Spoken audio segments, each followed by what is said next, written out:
Bonsoir à tous. C'est une triple joie de parler ici ce soir.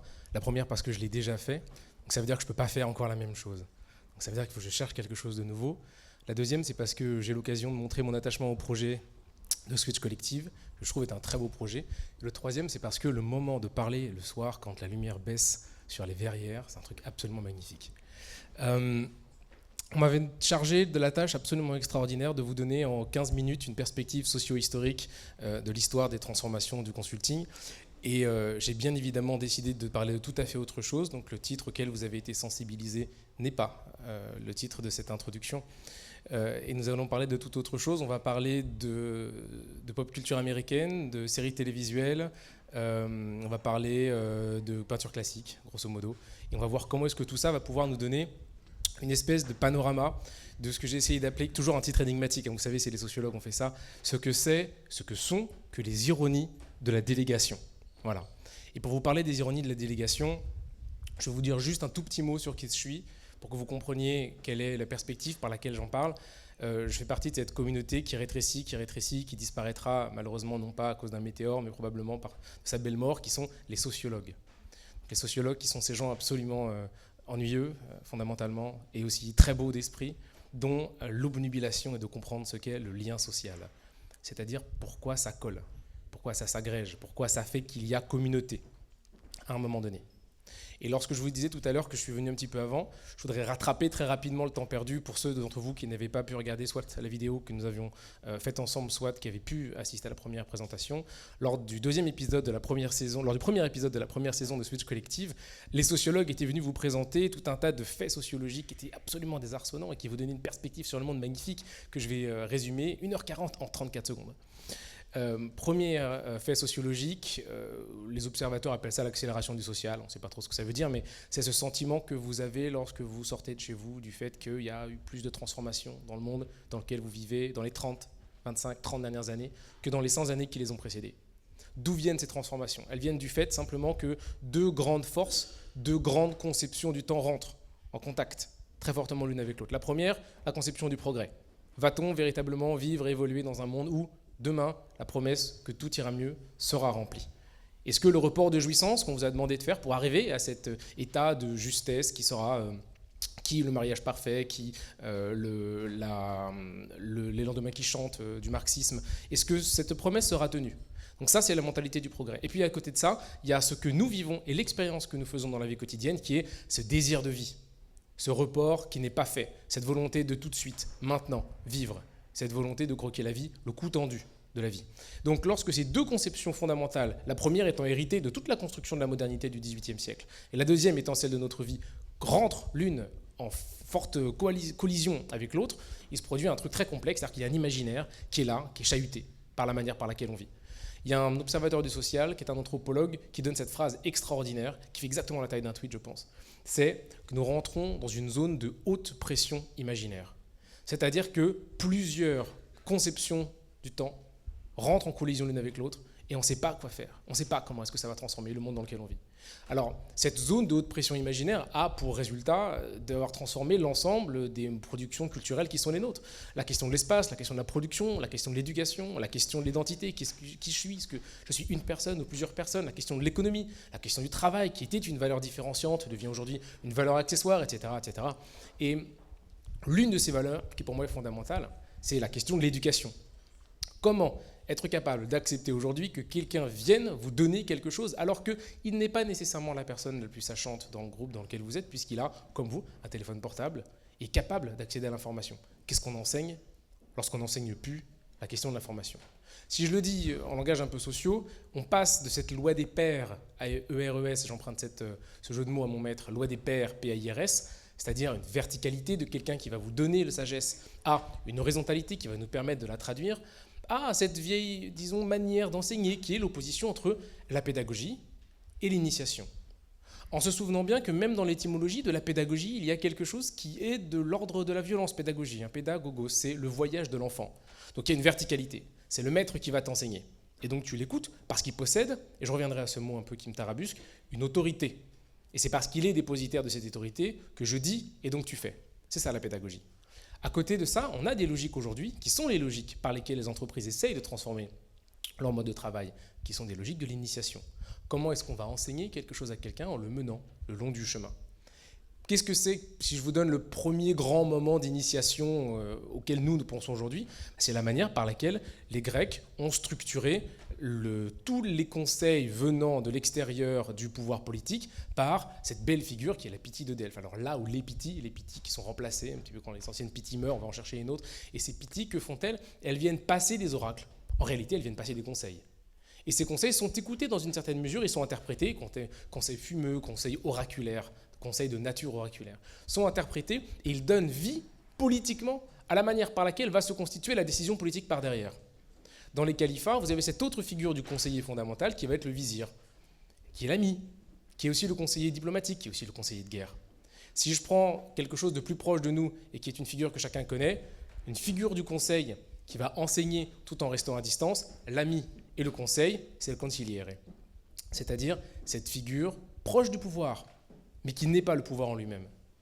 L'une qui nous accompagne le plus profondément, et je sais que celle d'avant vous les connaissiez, celle-là probablement pas, c'est le Philémon de la psychologie analytique. C'est une figure que chacun d'entre nous connaît, avec laquelle nous entretenons des liens, qui est plutôt une figure nocturne. Et c'est une figure de la psyché sur laquelle on va reposer lorsqu'on a besoin d'être, disons, accompagné par quelqu'un qui possède la sagesse. C'est une figure à la barbe. Ici, c'est un dessin de Carl Gustav Jung qui a découvert ou inventé, suivant votre confession psychanalytique, entre 1913 et 1930, la notion d'inconscient collectif. Donc lorsque vous êtes perdu dans le labyrinthe des rêves, lorsque vous êtes perdu dans une situation qui peut être névrotique ou psychotique, le Philémon vient vous enseigner quelque chose. Donc encore une fois, l'une des structures fondamentales de la question du conseil. Qu'est-ce que ça veut dire tout ça? Ça veut dire qu'au travers des époques et dans différentes fonctions, que ces fonctions soient une fonction de conseil politique, une fonction de conseil psychique, une fonction de conseil militaire, une fonction de conseil de prise de décision, on a construit une fascination pour la question de la délégation. Qu'est-ce que c'est que ce mot de la délégation? La délégation, c'est la manière par laquelle nous allons donner à quelqu'un un droit de licence, un mandat, une capacité de nous amener dans notre travail quotidien à peut-être un chemin supérieur, meilleur, plus rapide à ce que par soi-même on aurait fait. Alors, le problème de la délégation, c'est qu'aujourd'hui, et c'est aussi un grand enjeu de la question du consulting, il est parfois mieux pris en main par les technologies, par les machines et l'intelligence artificielle que par les consultants. C'est d'ailleurs l'un des grands problèmes que va devoir affronter le consulting, c'est comment est-ce qu'une partie de son travail, notamment d'analyse et de prospection, peut être remplacée par l'informatique. J'ai discuté avec quelqu'un d'extraordinaire, qui s'appelle Chris Nossel, qui travaille sur la manière par laquelle on représente dans les nouvelles technologies des principes d'interface graphique et comment est-ce qu'on va pouvoir déléguer à ces principes des prises de décision de la vie de tous les jours. Il m'a pointé ce truc quand je préparais ce speech que je trouve très beau. C'est une série télé des années 2000, tout début des années 2000, qui s'appelle Firefly, qui n'a pas, je crois, été diffusée en France, et dans laquelle il me racontait, voilà, qu'est-ce que tu vois? Je vois un type avec un viseur, dont le but est de descendre un avion. Situation de guerre. Mais il a délégué à une machine la capacité de l'accompagner, une capacité de conseil, pour faire en sorte de voir mieux, de trouver et d'arrêter dans son déplacement le vaisseau qu'il essaie de viser. Et lorsqu'on voit le petit extrait qui est ici, ce qui est absolument extraordinaire, c'est que vous voyez le viseur essayer d'attraper le vaisseau spatial, vous voyez le viseur déléguer toute la diffusion ou tout le travail qui est le travail de visée, et néanmoins, vous voyez l'opérateur humain en train de manipuler cette immense machine. Qu'est-ce que ça veut dire? Ça veut dire que la chose à laquelle on est très bon humainement dans cet exemple-là, qui est la capacité de viser, puisque l'œil est très rapide, a été remplacée par la machine, alors que la chose à laquelle on est très mauvais, c'est-à-dire déplacer une grosse machine, a été conservée par l'être humain. Ça veut dire que dans cet exemple, il y a un truc très intéressant. Ce qui est délégué et pas ce qui est important. La machine devrait viser, elle devrait tirer, elle devrait abattre, puisque c'est elle qui est la meilleure pour faire ça. Mais pourquoi on a fait ça? Pour des questions qui sont des questions narratives, c'est-à-dire que le héros qui a abattu l'avion doit pouvoir retourner dans le village en disant c'est moi qui ai abattu l'avion et pas la machine. Ce qui pose un véritable problème ironique, et c'est l'un des premiers problèmes de la délégation, c'est que quand vous voyez cette image, vous vous demandez immédiatement, il y a un problème de passation de la connaissance et de la délégation. Comment est-ce que je vais faire, moi, en tant qu'entreprise, pour pouvoir charger quelqu'un d'autre d'une partie de la mission, alors que, dans le fond, j'en serai pas responsable parce que c'est lui qui l'aura mené, mais je veux que ce soit ma chose, puisque je veux m'accaparer la possibilité et le sens de l'avoir fait, mais j'en serai pas responsable, puisque c'est lui qui m'aura conseillé de prendre l'action militaire. Vous voyez le problème? Qu'est-ce qu'on délègue? Qu'est-ce qu'on garde? Comment est-ce qu'on fait pour désintermédier alors qu'on veut faire la chose soi-même, pour y trouver le sens, mais en même temps, on a quelqu'un d'autre qui, à côté, va nous accompagner dans ce chemin-là. Ça nous amène à toute une liste d'ironies absolument fondamentales qui sont des postures, dans le fond exactement identiques que si vous vous entreteniez avec une machine, qui sont les postures que vous connaissez si vous vous êtes entretenu avec un consultant. Donc ces ironies, elles existent dans la délégation, elles existent aussi dans l'automation. Et c'est les ironies qui nous attendent. Il y a ce très très bel article dans lequel j'ai épuisé ces exemples de Lyon Bainbridge qui est paru en 1983 et qui s'appelle « Les ironies de l'automation » et qui explique comment est-ce que dans des délégations d'opérateurs et de machines, alors qu'on se disait tout simplement ça sera mieux puisque la machine fera le travail pour lequel elle est bonne, on trouve des ironies profondes, on trouve des choses qui ne fonctionnent pas. La première, elle est très belle. Un opérateur qui était précédemment expérimenté et qui va faire l'appel, un conseiller, quelqu'un qui va l'accompagner, finalement se retrouvera avec une décroissance d'expérience. C'est-à-dire que ce qu'on voulait fonctionne, mais en même temps, on se retrouve avec quelqu'un qui n'a pas eu l'expérience de faire l'ensemble du projet ensemble. Première ironie. Deuxième ironie. Puisque nous avons défini que la compétence n'était pas présente en interne, à partir de quoi sommes-nous capables de juger de la qualité d'un conseil ? C'est extraordinaire. On appelle un conseiller, bien évidemment il fera un truc extraordinaire, mais le problème c'est que comme on a décidé qu'on ne pouvait pas savoir à quel point ça allait être bien, on ne peut pas juger à quel point ça sera bien, donc c'est complexe. Donc deuxième ironie. Troisième ironie de l'automation. Certaines opérations deviennent moins performantes à cause de la nécessité de s'entretenir avec le consultant. C'est-à-dire que bien sûr on a gagné du temps, mais en même temps comme il a fallu qu'on s'occupe du consultant, on a perdu du temps à côté. Comment est-ce qu'on arrive à mesurer ça ? Grosse ironie. Et la dernière, qui est peut-être ma préférée, la personne en charge d'implémenter un conseil, puisqu'on lui donne le conseil et elle est accompagnée jusqu'au point de l'implémentation, hérite d'un travail qui finalement est peu valorisant, puisqu'il ne lui reste plus qu'à implémenter le truc, elle n'a pas la gloire de suivre le vaisseau, alors qu'elle a beaucoup de responsabilités, puisqu'on a investi dans le conseil. Donc elle se retrouve avec un travail qui est risqué, avec beaucoup de responsabilités, et finalement qui est peu anoblissant. Ces exemples-là sont très doucement retransformés de cette lecture qui est très belle, que je vous conseille de l'article de Bainbridge, et qui montre comment est-ce que dans les situations d'accompagnement et dans des situations de conseil, on touche aussi à des moments d'ironie dans lesquels vouloir faire mieux et paralléliser la tâche nous amène en réalité à des problèmes de perte de performance. Ce qui nous amène à cette question extraordinaire, comment fait-on pour accepter que lorsque quelqu'un fasse quelque chose pour nous, en réalité ce qu'il fasse croître, ce qui pousse, ce qui est le résultat du travail d'équipe avec le consultant, en réalité n'est pas mon travail et ce n'est pas forcément le sien. Puisque moi je prends la décision, mais c'est lui qui m'a aiguillé. Et donc là, il y a un vrai problème avec cette volonté de sens et cette quête de sens, qui est celle qui est ramenée dans l'ensemble des entreprises aujourd'hui, et qui demande, j'étais par ailleurs hier avec des gens de RDF qui nous disaient qu'on doit couper de 20% l'ensemble des achats externes en coupant en premier les productions intellectuelles, les premiers les productions intellectuelles, donc ça veut dire ça, ça veut dire la production de conseils. Comment fait-on pour accepter que cette chose ne vienne pas de nous, ni ne vienne pas de lui ? Qui est-ce qui appartient à la décision ? Qui est-ce qui est responsable ? Etc., etc. Donc la grande ironie de la question de la délégation et le problème qui habite le corps du conseil, c'est de savoir qui est responsable, qui va pouvoir se dire c'est le fruit de mon métier. Ici, quelque chose croît et cette chose, c'est moi qui l'ai faite.